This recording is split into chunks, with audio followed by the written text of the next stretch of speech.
Tu as parlé des surveillants, tu as parlé des maîtres qui ont une charge.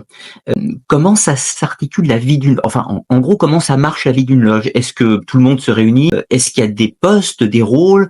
Qui fait quoi, en fait, en gros? Oui, tout à fait. Si tu veux, la franc-maçonnerie, a une loge maçonnique.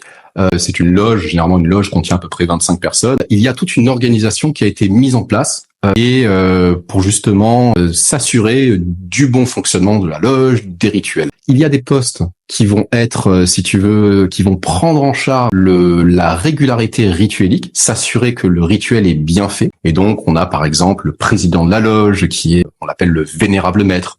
Il y a dans certains rites des surveillants, d'accord, qui vont veiller à ce que les apprentis et les compagnons aient bien parfait leur apprentissage ou leur compagnonnage de la bonne manière. Ou du moins, ils vont enrichir un petit peu comme des instituteurs avec, voilà, ils vont leur donner des clés sur le symbolisme.